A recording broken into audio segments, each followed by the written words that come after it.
संगत जी, राधा स्वामी जी, स्वागत है आपका हमारे चैनल पर। आज हम बात करने जा रहे हैं एक ऐसी दुखद खबर की जो हाल ही में डेरे ब्यास से आई है, जहां एक ऐसी घटना घटी है जिसने न सिर्फ वहां के लोगों को बल्कि पूरे संगत को स्तब्ध कर दिया है। क्या हुआ था उस दिन जब ब्यास नदी का पानी उफान पर था? क्यों बाबा जी को अपने विदेश दौरे को बीच में छोड़कर वापस लौटना पड़ा? और क्या है वह दुखद हादसा जिसने बाबा जी को भावुक कर दिया? इन सवालों के जवाब जानने के लिए इस वीडियो को अंत तक देखिए, क्योंकि हर पल कुछ नया खुलासा होने वाला है। दोस्तों, ब्यास डेरा एक ऐसी जगह है जहां आध्यात्मिक शांति और भक्ति का माहौल हर किसी को अपनी ओर खींचता है। यहां की हवा में ही एक अलग सी सुकून की खुशबू है, लेकिन बीते कुछ दिनों से यह सुकून कहीं खो सा गया है। ब्यास नदी, जो इस डेरे की आत्मा है, वह अचानक से उफान पर आ गई। नदी का पानी इतनी तेजी से बढ़ा कि आसपास के इलाकों में बाढ़ का खतरा मंडराने लगा। खेत, घर और सड़कें सब कुछ पानी में डूबने लगे। लोग डर के साये में जीने लगे। लेकिन क्या यह सिर्फ प्राकृतिक आपदा थी या इसके पीछे कुछ और भी था? आइए इसकी गहराई में उतरते हैं। बात उस दिन की है जब ब्यास नदी का जलस्तर अचानक से बढ़ने लगा। स्थानीय लोगों ने बताया कि पानी इतनी तेजी से बढ़ रहा था कि कुछ ही घंटों में खेतों में पानी भर गया। किसानों की मेहनत, उनकी फसलें, सब कुछ पानी में बहने की कगार पर था। आसपास के गांवों में अफरा तफरी मच गई। लोग अपने घरों को छोड़कर सुरक्षित स्थानों की ओर भागने लगे। लेकिन इस सब के बीच एक खबर ने सभी का ध्यान खींचा। बाबा जी, जो उस समय विदेश में थे, ने अचानक अपना दौरा रद्द कर दिया और तुरंत डेरे लौट आए। लेकिन क्यों? क्या वजह थी कि बाबा जी को इतनी जल्दी वापस आना पड़ा? क्या यह सिर्फ बाढ़ की वजह से था या कुछ और बड़ा हादसा होने वाला था? जब बाबा जी डेरे पहुंचे तो उन्होंने सबसे पहले ब्यास नदी का दौरा किया। सुबह का समय था। सूरज की किरणें अभी पूरी तरह से नहीं फैली थीं। उन्होंने नदी के किनारे खड़े होकर पानी के बहाव को देखा। उनके साथ कुछ चुनिंदा सेवादार और इंजीनियर थे जो हर पल उनकी बातों को ध्यान से सुन रहे थे।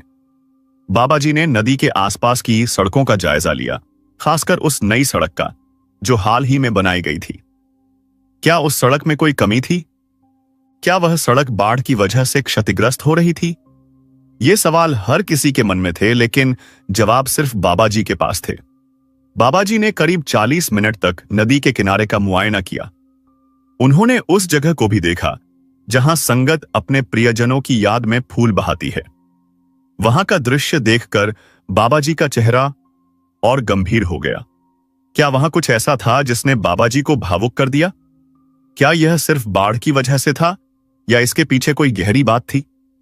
दोस्तों, यहां से कहानी और रहस्यमयी हो जाती है। बाबा जी ने नदी के किनारे से लेकर डेरे के मुख्य रास्तों तक का दौरा किया। उन्होंने हर छोटी बड़ी चीज को गौर से देखा और सेवादारों को कुछ खास निर्देश दिए। लेकिन ये निर्देश क्या थे और क्यों बाबा जी इतने चिंतित दिख रहे थे? इसी बीच एक और खबर ने संगत को हिलाकर रख दिया। हजूर जी, जो मुंबई से दिल्ली होते हुए डेरे पहुंचे थे, ने भी उस दिन कुछ ऐसा किया जिसने सभी को हैरान कर दिया। हजूर जी ने सत्संग के दौरान मंच पर आकर संगत को दर्शन दिए। दोस्तों, यह कोई आम बात नहीं थी। पिछले कुछ सालों से यह परंपरा बंद हो गई थी। जब भी बाबा जी या हजूर जी विदेश से लौटते थे, पहले संगत को दर्शन देने की परंपरा थी, लेकिन हाल के सालों में यह रुक गया था। फिर अचानक उस दिन हजूर जी मंच पर आए और सिर्फ 5 मिनट के लिए ही सही, लेकिन संगत को उनका दर्शन मिला। क्या यह सिर्फ एक संयोग था या इसके पीछे कोई बड़ा कारण था? संगत में खुशी की लहर दौड़ गई। जालंधर, अमृतसर और आसपास के इलाकों से लोग पंडाल में उमड़ पड़े। हर कोई इस पल को अपने दिल में संजोना चाहता था। लेकिन एक सवाल सभी के मन में था, क्या बाबा जी भी मंच पर आएंगे? लोग उम्मीद लगाए बैठे थे, लेकिन उस दिन बाबा जी मंच पर नहीं आए। इसके बजाय वह डेरे के अलग अलग हिस्सों का निरीक्षण कर रहे थे। सुबह 8:30 पर सत्संग शुरू हुआ और हजूर जी 8:20 पर मंच पर आए। उन्होंने 45 मिनट तक संगत को संबोधित किया, लेकिन बाबा जी का इंतजार अधूरा रहा। क्या बाबा जी किसी बड़े काम में व्यस्त थे? क्या वह बाढ़ की स्थिति को नियंत्रित करने की योजना बना रहे थे? दोस्तों, यहां सस्पेंस और गहरा हो जाता है। जब सत्संग चल रहा था, बाबाजी चुपके से डेरे के विभिन्न हिस्सों का दौरा कर रहे थे। बहुत कम लोगों को इसकी भनक थी। वह करीब 30 मिनट तक डेरे के अलग अलग हिस्सों में गए, हर चीज को गौर से देखा और सेवादारों को कुछ खास निर्देश दिए। लेकिन ये निर्देश क्या थे? क्या यह बाढ़ से निपटने की योजना थी या कुछ और बड़ा हादसा होने वाला था? संगत में चर्चा थी कि बाबाजी की मौजूदगी और निर्देश बाढ़ के प्रभाव को कम करने में मदद करेंगे। लेकिन क्या यह इतना आसान था? अब बात करते हैं उस हादसे की जिसने सभी को झकझोर कर रख दिया। ब्यास डेरे में एक नया अस्पताल बन रहा है। यह अस्पताल हजूर जी के विशेष निर्देश पर बन रहा है और इसका काम तेजी से चल रहा है। पुराने अस्पताल की इमारत, जो हजूर महाराज जी के समय में बनी थी, अब तोड़ी जा रही है।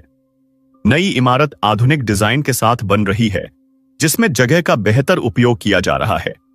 लेकिन इस निर्माण कार्य के दौरान कुछ ऐसा हुआ जिसने सभी को हैरान कर दिया। हजूर जी ने खुद अस्पताल के निर्माण स्थल का दौरा किया। वह करीब 40 मिनट तक वहां रुके, हर छोटी बड़ी चीज को देखा और इंजीनियरों से चर्चा की। लेकिन क्या यह दौरा सिर्फ निर्माण कार्य की प्रगति देखने के लिए था या इसके पीछे कोई और वजह थी? हजूर जी ने उस दिन धूप के चश्मे पहने थे। इस सूरज की रोशनी तेज थी। यह छोटी सी बात भी संगत के बीच चर्चा का विषय बन गई। संगत में अफवाहें थीं कि बाढ़ की वजह से डेरे के कुछ हिस्सों को नुकसान पहुंच सकता है। अस्पताल के निर्माण में जालंधर, शाहकोट और आसपास के इलाकों से आए सेवादार दिन रात मेहनत कर रहे हैं। बच्चे, बड़े और यहां तक कि बाल सत्संग के बच्चे भी इस सेवा में जुटे हैं। कोई छोटे छोटे पत्थर उठा रहा है तो कोई मिट्टी ढो रहा है। हर कोई इस सेवा को एक सौभाग्य मान रहा है। हजूर जी ने निर्देश दिए हैं कि सेवा करने वालों को रोज कड़ा प्रसाद दिया जाए। कभी कभी उन्हें पकौड़े जैसे नाश्ते भी दिए जाते हैं। दोस्तों, यहां मैं आपको एक पल के लिए रुकने को कहूंगा। सोचिए, एक तरफ ब्यास नदी का उफान, दूसरी तरफ बाबाजी और हजूर जी की गंभीरता और बीच में एक हादसा जिसने सबको हिलाकर रख दिया। क्या यह सिर्फ प्राकृतिक आपदा थी या इसके पीछे कुछ और था? क्या बाबाजी की वापसी और उनके निरीक्षण का कोई गहरा मकसद था? इन सवालों के जवाब तो केवल बाबाजी ही जानते हैं। संगत को यकीन है कि बाबाजी और हुजूर जी जो भी करेंगे वो संगत और पर्यावरण की भलाई के लिए ही होगा। संगत जी, आज के लिए इतना ही।